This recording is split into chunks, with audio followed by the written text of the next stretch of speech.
Hey everyone, in this video I will be covering the research topics for pre-finals in a short and most effective way so that you might be able to pass because of this video in your research pre-finals exam. So I'll do my best to cover the important topics and the PPTs that we had for research during pre-finals. But a disclaimer here is that please make sure you go through the PPTs too, you watch the video properly, make proper notes, and revise the concepts at least once or twice before the exam so that you can really see the benefit of this video. So let's get started. First, the topic for our pre-finals is purely based on critical appraisal. Okay, so critical appraisal of various kinds of research studies. First, we will be looking at the critical appraisal of a diagnostic study. Next, we'll be looking at the critical appraisal of a randomized control trial. After that, a meta-analysis and the systematic review. Okay, so again, another disclaimer here is much of this won't make sense for a lot of you, but just try to understand the logic behind this so that you can score well in your upcoming pre-final exams. Okay, if you don't understand, it's fine. Just try to understand the logic and the essential part that is required for the exam. So let's get started. First, let's appraise a diagnostic study. These are the 5 things we will be looking at inside the critical appraisal of a diagnostic study. So first, we'll look at validity of a study. There are 2 types, sensitivity and specificity. We'll be discussing about that. After that, we will be looking at 2 types of testing called as simultaneous testing and sequential testing. After that, we will be looking at some values like predictive value, which has positive predictive value and negative predictive value. Fourth, we will be looking at the reliability of tests. And finally, we will be looking at something fancy called as kappa statistics. Don't worry, it's pretty simple. First, before we go through anything, let's look at to do a research, we need a population, right? A population, a disease, or something that we are going to research about. So the population can be distributed unimodally or bimodally. So just take a look at the graph. So if they ask in the question that what type of distribution is this, unimodal has only one peak, bimodal has 2 peaks. Okay. Now the advantage of unimodal and bimodal distribution is that you can easily distinguish between the extreme values of normal and abnormal. That means let's say you have a disease, okay, or let's say here they've given LDL levels. You can easily distinguish between the abnormal values and the normal values too. This graph is very clear cut. So that's what they're trying to say. The extreme values of normal and abnormal can be distinguished easily in both of these graphs. Okay, but there is always an uncertainty in these graphs. And where does that uncertainty lie? It lies in the gray zone. Okay, it is all between these factors. It lies in the gray zone. Fine, the uncertainty lies in the gray zone. There can be a question based on this. So now let's talk about validity. Validity of a research, validity of a study, validity of the result. So there are 2 important terms called as sensitivity and specificity. Sensitivity is the ability to identify those who have the disease. Remember, dx means disease here, small d and x means disease. Ability to identify those who have the disease is called sensitivity. Similarly, specificity is the ability to identify those who do not have the disease. That is specificity, sensitivity and specificity. Those who have the disease, those who do not have the disease. Okay. Now, how to calculate sensitivity and specificity? This is a easy chart that will help you understand. Okay, there is always a standard test for a disease that the world follows, that according to WHO or whatever organization, there is a standard test. And then there is your test which you are conducting in your research to find out what is the result. So the standard test is always going to give the true value. Have the disease, do not have the disease. That is absolutely true. Your test is going to give what you get, right? So positive, negative. So let's compare now. As per the standard test and as per your test, it is both positive, means that is called true positive. As per your test, it is do not have the disease. Sorry, as per the standard test, it is do not have the disease, and as per your test, it has the disease. So we'll have to follow the standard. So it is called false positive. Okay. As per the standard test, there is presence of disease, but as per your test, it is not present. So that means it's a false negative, right? And similarly, as per the standard test, there is no disease, but as per your test, there is no disease again. So that means that is true negative. So I hope you understand the logic behind this. Now, the formula to calculate sensitivity and specificity is, see, always remember, for sensitivity, look vertically. Okay, what do I mean by that? So sensitivity is to find out those who have the disease. So that means it's true positive divided by true positive plus false negative. So this whole thing vertically, true positive divided by true positive plus false negative. Now what about specificity? It is true negative divided by, again vertically, true negative plus false positive. These are the formulas. Now, what are the types of testing? There is simultaneous testing, there is sequential testing. So that means you run two tests at the same time. Sequential testing means you run one test and then after that you run the other test in a sequential order. So now simultaneous testing increase the sensitivity of a test or an experiment, whereas they decrease the specificity. Okay, whereas sequential testing decrease the sensitivity and increase the specificity. Okay, you just have to remember this, guys. Simultaneous increases sensitivity, sequential decreases sensitivity. Just the opposite for specificity. Just remember one so that the other one is just the opposite. Okay. Now, what is predictive value? Positive predictive value, negative predictive value. Now, let's say a person is identified as positive. Now, you have to find out that if that person is true positive or false positive. Okay, so that is positive predictive value. Now let's say a person is identified as negative.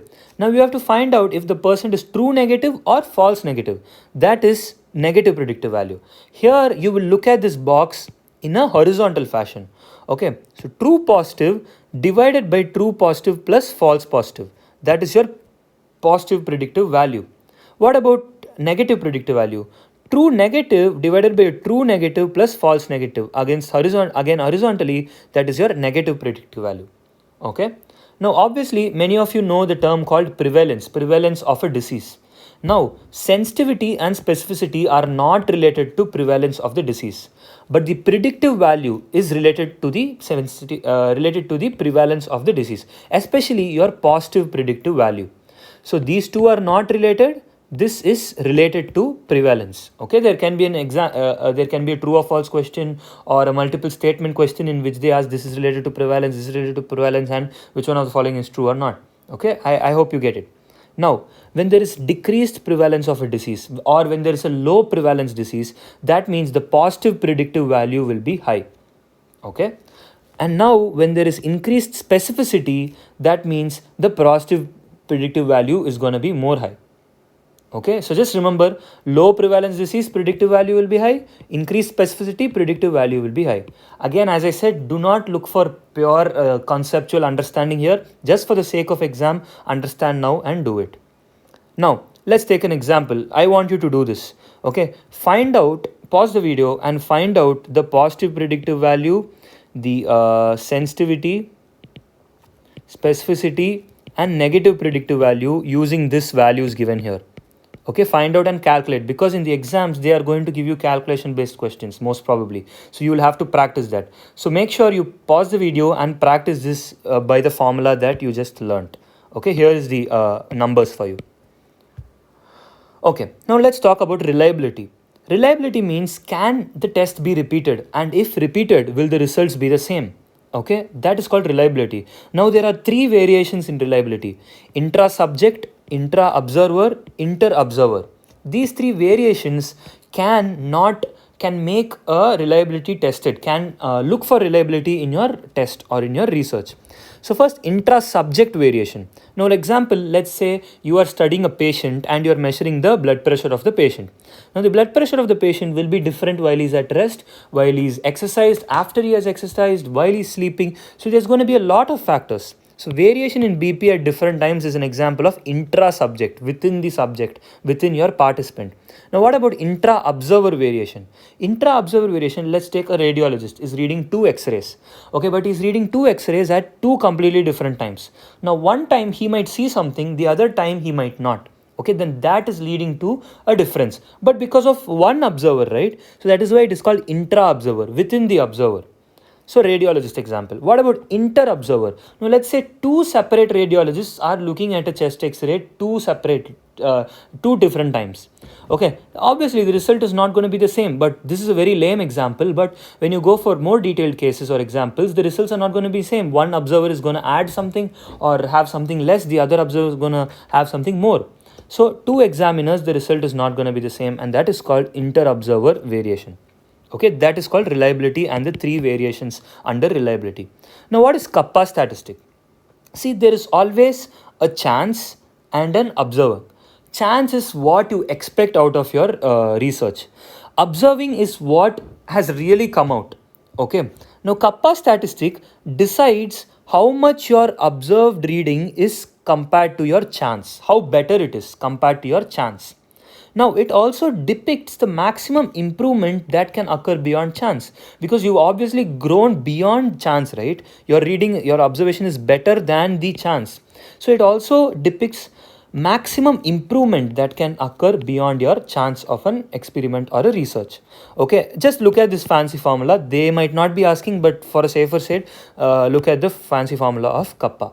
Okay, now here is the table that you must know, and but in this table, these are the 4 points that you are required to remember for sure. The others, just have a look at it. Now, a kappa score of greater than 0.75 means there is an excellent agreement that the observed reading is greater than the chance reading. Okay, if it is lesser than 0.4, that means there is a poor agreement between the observed reading and the chance reading. Now, if it is between 0.4 and 0.75, that means there is an intermediate to good agreement between the observed reading and the chance reading. Okay, now if the kappa score is 1, that is called perfect agreement. Okay, that is very ideal and it never happens. So anything greater than 0.75 is always excellent agreement. Anything that is 1, that is perfect agreement. Okay, this is the last part of the diagnostic study critical appraisal. So there's a checklist for the critical appraisal for diagnostic studies. There are 12 questions in this checklist, CASP checklist.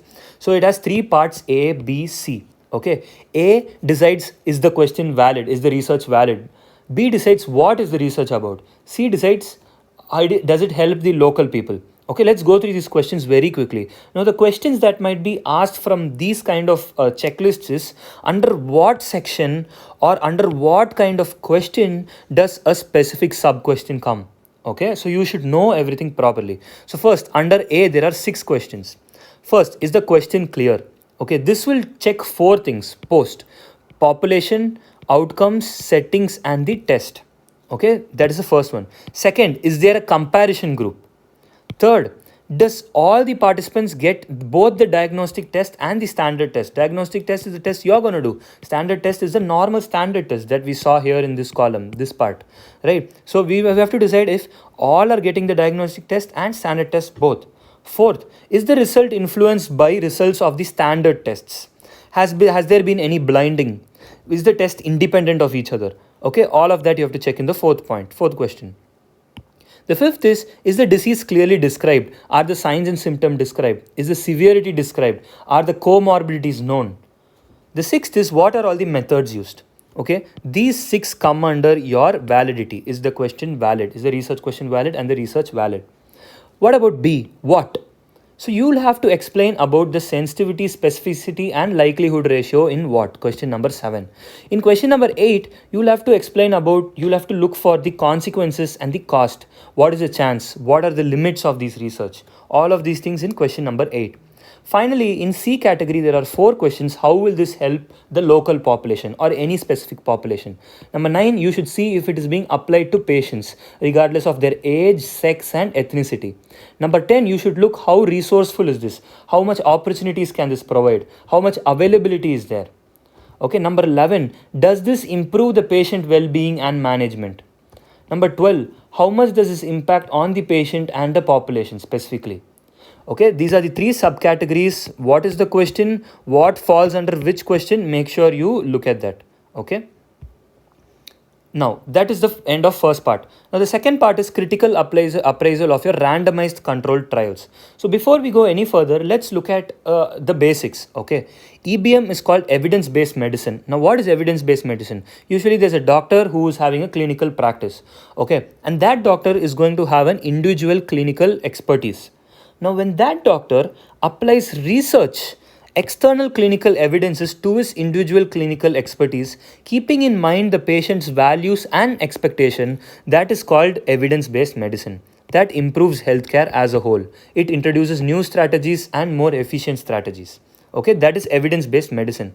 Now, for this evidence-based medicine to work, the physician or the clinician should be able to appraise researches. Okay, so it requires appraisal. These evidences requires appraisal, and that is why we are running these appraisal techniques. But usually this doesn't happen in a lot of the cases. Why? Because 75% of the time, the physician or the clinician do not understand the statistics. 70% of the time, they cannot appraise a study because they don't know how to. Okay, this is just a statistic. They might ask a question based on this too. Just getting prepared for the worst case possible. Okay, now what about validity and usefulness of a research? Validity is the closeness to truth. Okay, usefulness is the clinical applicability of your research. These are terms and concepts that you just remember. Now, how do you, these are some questions, true or false question based on critical appraisal. Let's do it one by one. Critical appraisal is an objective assessment of research process and results. True. Critical appraisal is tearing research apart. False. It is more than that. It is to apply in evidence-based medicine. Assessment of a paper based on its result. No, we are not just doing it based on its result. We are checking every aspect of the research. It is a balanced evaluation of benefits and strengths of the research against its flaws and weakness. Yes, it is a balanced evaluation. So true. It is to prove the authors wrong. Obviously false. And finally, a process that can only be undertaken by experts and statisticians. False, because we want clinicians also to do this so that they can practice evidence-based medicines. Now, there are 3 steps in appraisal. First, you identify the research method. See if it's quantitative or qualitative. Second, you identify the research methodology. More specifically, is it a systematic review? Is it a meta-analysis or whatever? Finally, you apply the checklist so that you answer all the questions and finally appraise the research. Okay, these are the 3 steps on how to appraise the research. Now, before we go into the specifics of appraisal, you must know some terminologies. There are 15 terminologies, important terminologies that are very high yield, and there are more chances that many questions can come from these 15 terminologies. Okay, let's get started. Have full focus now. Rigor. What is rigor? Rigor is to check if the results are valid. What about results? It is the findings. What is relevance? Does it help my patient? That is relevance. What is internal validity? Internal validity is, does the quality of the study design or the research design effective? That is the internal validity. What is external validity? Can you apply this clinically outside? That is external validity. What is reliability? Is the trustworthiness of the research. What is applicability? Is the research same effective for the population or any specific clinical setting? That is applicability. What is generalizability? Is the research applicable for other populations? That is generalizability. What is chance? Unknown and unpredictable elements in your research are called chance. What is power? It is the sample size that is enough to have a sufficient statistical power. See, obviously to do a research you need statistics, right? And to have statistics you need to have a ample amount of sample. So sample size for a sufficient statistical power is called a power. Now what about bias? Bias is obviously deviation from the true value. Deviation of measure from the true value, that is called bias. What is intention to treat analysis? It is the random analysis of a patient regardless of if they are in the control group or if they are in the experimental group. What is relative risk? Relative risk is the ratio of the treatment group versus the control group. What is confidential interval? Confidence interval is the true value that is expected to lie within a certain interval, that is expected to lie in some certainty. Okay, true value. Let's not go into the details of it, but confidence interval is a true value that is expected to lie within a certainty. What is p-value? P-value is probability that a result would have happened by chance. Okay, p-value is the probability that a result in your research would have happened by some chance. And remember, what is chance? It is unknown and unpredictable elements of your research. So these are very important 15 terminologies that you must remember to understand the further concepts and at the same time answer few questions directly based on these terms. Okay. Now, what are the components of research paper? It's called IMRAD. The mnemonic is called IMRAD. Intro, methods, results and discussion. Okay, make sure you know this. Intro, methods, results and discussion. Now, as we said, let's do each step of appraisal one by one. First, to identify research method, identify research methodology, and then checklist. Okay. First, identify research method. Is it quantitative or qualitative? Now, look at this example. How effective is outpatient pulmonary rehabilitation in patients with chronic obstructive pulmonary disorder? So, to find the effectiveness, you will obviously look at many vital sign parameters and many parameters related to COPD, right? Which we have not learnt a lot about. So, that is obviously quantitative. Now, second question, why might patients with COPD choose not to receive outpatient pulmonary rehabilitation? This is sounding like we are expecting a reason out of this. So, that is qualitative, nothing numerical. What is the optimum model for transition to palliative care in hospitals? That is quantitative because there should be some criteria for the transitions to palliative care. So that is why it is quantitative. Finally, how are transitions perceived by hospital staff? Perceived. So again, it's something related to thoughts, something that cannot be measured. So that is qualitative. Okay, once you decide if it's quantitative or qualitative, you have to look at what kind of research is this. Is it a survey, case control, cohort, RCT, meta-analysis, or your systematic reviews? Fine. So first two steps are done. Now the last step is to go through the checklist. Now as this topic is under randomized control trial, this is the checklist for randomized control trial. They have 10 questions in total. Let's crack each questions one by one. So the first one is PICO. Population, intervention, comparison and your outcome. Okay, PICO. You'll have to know the PICO of the study. Question 2 is how appropriate is the study design? Question 3, randomization. What is the intervention and control group? What baseline have you set? Is the groups balanced? All of these comes under question 3. Question 4, blinding. The bias has been reduced. Was it single blinding or double blinding? Double blinding means both the researcher and the participant is blinded. Single blinding means only one of them is blinded. And was there any placebo given? Blinding. Question 5 and 6 together. Follow-ups were done, yes or no? Data is collected the same way for every single participant. And then finally, there is something called as ITT. What is ITT? Intervention to treatment. Just a second. Intention to treat analysis. That is ITT. Okay, intention to treat analysis. Now, ITT, what it does is it prevents attrition bias. Because in ITT, what you do is you randomly analyze a group of participants regardless if they are in experimental or control group, right? So ITT prevents attrition bias. So there can be a question in which they are asking, what does ITT prevent? It prevents attrition bias. Now, what is attrition bias? Attrition bias is when your patient withdraws from the trial completely before the trial is done. Okay, so to prevent that, you need to randomly analyze your patients regardless of if they are in the control group or if they are in the experimental group. And that is prevented by your ITT. And that comes under your question 5 or 6 under follow-up, data collected the same way. What about question 7? Sample size. Was the power calculated? Usually 80 to 90% power is the standard. Okay, that's good. Keep that in mind. They might ask that as a question. Question 8. How is the result presented? Okay, was it presented relative to something or was it absolute? And what are the factors? Was there a relative risk reduction or was there NNT? What is NNT? Number needed to be treated. Was all these found? Question number 9, how precise is the research? What is the confidence interval? What is the predictive value? What is the p-value? Remember what is p-value? P-value is the probability that your result has occurred by chance. So how precise it is. Finally, is it transferable? Okay, is it transferable to a specific set of population or a group? Okay, these are the 10 questions.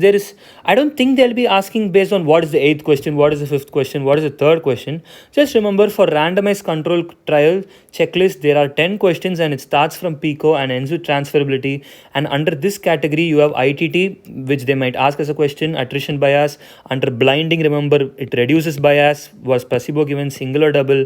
Under randomization, 2 types of groups. Was the groups balanced? And under result presentation, you have RRR, NNT. RRR is relative risk reduction. NNT is number of patients needed to be treated. And under sample size, power calculation, 80 to 90% is standard. They might ask that as a question. And under precise, confidence interval and your p-values. Okay, just remember like that. Need not remember which number comes under what. But for the other one, remember A, B, C, what falls under which category and what kind of question.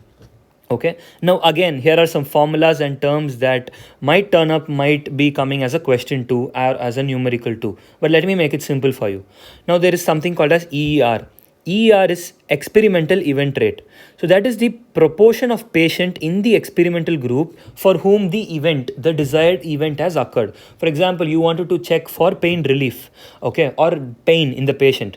So in the experimental group in which you actually tested, so the proportion of patient experiencing pain will be called as experimental event rate. Okay, what about CER? Proportion of patient in the control group in which the event has occurred. That is called CER in the control group. Okay, now there is something called as ARR, absolute risk reduction. That is your CER minus ARR. Okay, CER is control group event rate. ER is experiment group event rate. ARR is absolute risk reduction, which is CER minus your ARR. Fine. Now there is relative risk reduction. That is your ARR divided by your CER. Okay. Let me explain to you how. Analgesic, let's say the ARR. Okay. ARR, sorry, this is supposed to be CER. Yeah. So ARR, let's say a patient, let's say pain relief. Okay, two groups, the experimental group and control group. You are looking for pain relief in your research. ARR will tell the percent of patients in the total control and experimental group who had pain relief. Okay, pain relief. But your CER will tell, sorry, this is not CER, this is RRR. If I'm not sure about this, I'll make the correction in the comments or in the description of this video, so you'll be able to understand that. So if it is RRR, it will depict the reduced risk of pain in the experimental group compared to control group. So there is a comparison here. Okay, in RRR there is a comparison, but in ARR it is directly the total reduction in pain in the total amount of patients. Okay, again let me make it clear. ARR, percent of patients who have reduced pain. Triple R, it is the decreased risk of pain in the experimental group compared to your control group. Now what is NNT? It is the number of patients needed to be treated. So that is 100 divided by ARR. Okay, just remember the formula. Now as I said, p-value, there is 0.05 or less. If it is 0.05 or less, that means it is a significant issue. It is a significant result. Now, what about confidence interval? The standard confidential interval is 95%. Now, if the confidence interval is narrow, that means the confidence is high. If the confidence interval is wide, that means the confidence interval is low. Wide means more possibilities for error, right? So that is why confidence interval is low. Again, there can be questions based out of this. Now, there is this concept, just remember it, it might not make a lot of sense. Now confidence interval, when related to an absolute value, okay, if it is presenting with 0, that is a non-significant part. Now when confidence interval, when it relates to a relative value and when it presents with a 1, that is non-significant. Okay, so both are non-significant. Absolute comes with 0, relatives comes with 1, the value of your confidence interval. Both are non-significant for our research. Now, what about when if it's significant? When it's significant, if it is lesser than 0 or 1, that means your outcomes is going to be less effective. When it is going to be greater than 0 or 1, that means your outcomes is going to be more effective. Okay. Now, apart from this, I know it doesn't make a lot of sense, but just for the sake of exam, understand this based on some logic. Okay. Now, let's say, what about errors? There are two types of errors, type 1 error, type 2 error. Type 1 errors are that you are seeing effects that are not real in your research. You are seeing effects that are not real. In type 2 error, you are not seeing any effect when there is one real effect out there. So type 1, you are seeing effect when they are not real. Type 2, you are not seeing any effect when there is actually some effect going on. Okay, type 1 and type 2 errors in your research. Okay, so that was all about randomized control trial and its critical appraisal. Now to the final topic, critical appraisal of your systematic review and meta-analysis. Just hold on with me, you'll be done with this. This has covered and literally the entire syllabus for pre-finals. It will be really useful. Okay, now what are the two types of reviews? There is a narrative review and there is a systematic review. With its term, okay, you can say that narrative review, it is broad. Okay, you're going to narrate, you're going to look at very comprehensive, not comprehensive, I would not to mention comprehensive, but it is a very broad based question. Okay, because the question is narrating something. Now what about systematic review? It is more focused. Okay, but the sources are the opposite. Systematic review are going to have a more comprehensive source. Okay, so the important point here to remember is narrative is broad questions, systematic is more focused questions, and the other important one is the inferences. For narrative, evidence-based is not always used because the sources are not specified, right? But for systematic, usually it is evidence-based, which is very obvious. Fine.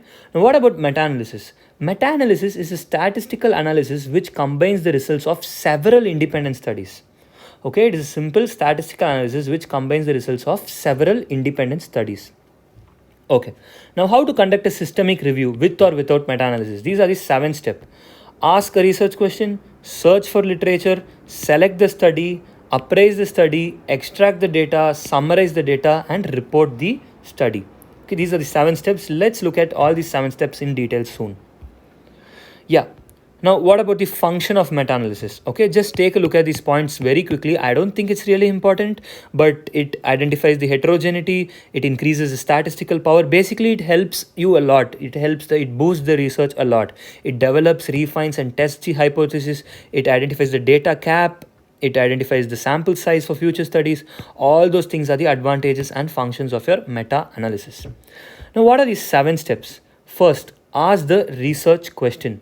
Okay, here the research question is composed of PICOST. That there it was PICO only, here it is PICOST. S is for study design, T is for time frame. Okay, ask the research question. Second, search for your literature. Search in PubMed and many proper sources like Cochrane and all those things. Search for proper literature sources with OR and tags, all those Boolean algorithms. Search literature. Third, select your study. Once you search the literature, select your study using the Prisma flow diagram. Okay, so in the exam, if they're going to ask Prisma flow diagram is used for which step, it should be select studies, not for searching, not for asking the question, not for appraising, but to select your studies. Now, basically, Prisma flow diagram is going to identify first, research identify through database searching. You're going to see the records after the duplicates are removed. After the relevance, if you don't want them, you exclude the records that you don't want. And then eligibility criteria for your research, remove the ones which does not come under your eligibility criteria. Check if the studies include qualitative synthesis. Check if the studies include quantitative synthesis. Note accordingly. So this is your Prisma flow diagram and it is used for selecting your studies. Next is appraising the study. Fifth is extracting the data. Extracting the data can be of 2 types. You can extract the character and you can extract the quality. Summarize based on your quality and your quantity. Usually qualitative summary is for systemic review. This can be a question. Qualitative summary is for systematic review. Quantitative summary is for meta-analysis. Okay. Finally, 7th step is reporting. Now, how do you approach publication bias? Okay, obviously you have a publication or you have a study and there should be some bias. How do you approach it? There are 3 approaches. First is fail-safe N, funnel plots, and then the Egger test. It might not make a lot of sense again, but just listen for the sake of exam. Fail-safe N. 5% of all the publications have type 1 errors, but 95% of all the publications have non-significant errors. Okay, remember that about publication bias. Now, secondly, there is something called as funnel plots. If you look at these plots, the unbiased study are more towards the center. Okay, so that is the funnel. It is more concentrated to the funnel. Okay, that is called a funnel plots. Finally, there is something called as the Egger test and we need not look at the details of it because it has not been mentioned anywhere. So these are the 3 approaches for your publication bias. Now, there is obviously going to be a variation in your studies. Okay, and that variation is called heterogeneity. You can look at this variation in 2 aspects. One visually, one is statistically. How do you look at it visually? By doing forest plots. We'll look at forest plots soon. Statistically, by chi-square test.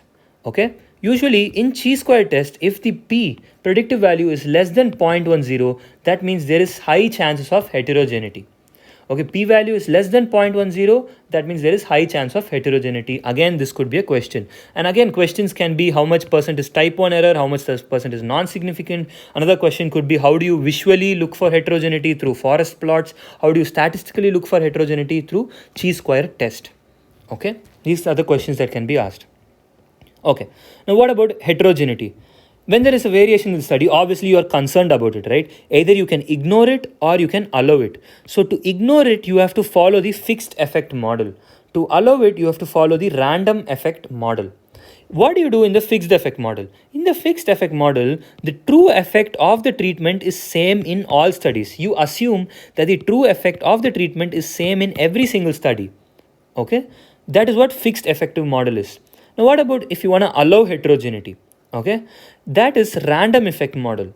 The true effective value will vary based on the average treatment effect. Okay, so average treatment effect, remember random, allow, And when you want to ignore it, fix the effect model, and it is going to be the same in all studies. Okay, that is about heterogeneity. Again, as I said, it won't make a lot of sense, but just remember it for the sake of your exam. Now, what are forest plots? Remember, forest plots are for visually confirming heterogeneity. Okay, it is the graphical display of results from individual studies on a common scale, which is called as a forest plot. Now let's look at the forest plot. This is an example of a forest plot. What are all the things in a forest plot? This represents the comparisons, okay, between various things. This represents all the studies that are being included. This represents the raw data that has been done in your study. This implies the total data. This shows the effect estimate. This shows the scale and direction of benefits. So which side is more benefit, which side is not benefit, all those things are shown here. So just remember, these are all various components of your forest plots. Now, how do you report? Okay, how do you report? There are two statements, two things: quorum statement and the Moose guideline. Quorum statement stands for quality of reporting of meta-analysis, and that meta-analysis and randomized controlled trials. So that is called quorum statement. Just remember, they might ask the abbreviation of it. So quorum statement, quality of reporting of meta-analysis and randomized controlled trials. What about Moose guidelines? Moose guidelines is meta-analysis of observational studies in epidemiology. Okay, these are the places where you report, or these are the guidelines you follow to report your critical appraisal. Fine. Quorum statement and Moose guidelines. Now, finally, what is the checklist for your systematic review? This is the checklist. There are 10 questions in this checklist, similar to the other checklists we've seen. So I would suggest, I'll be sharing this PDF in the groups and in the link of this video, the description of this video too. So make sure you take a look at all these 10 questions and just understand what these questions are talking about. It is more or less the same. See, it is how precise, can it be applied locally, what are the benefits, and all those things. So this is the checklist for your systematic review. Now I know this video would have been pretty fast, but trust me, for the sake of exams, I've covered every single topic of the pre-finals. Just make sure you review it again, review the slides again, review your slides again, and revise the concepts again and again. Hopefully you will be able to apply the logic I've told in this video and pass the research examination. I hope it really helped. Thank you so much.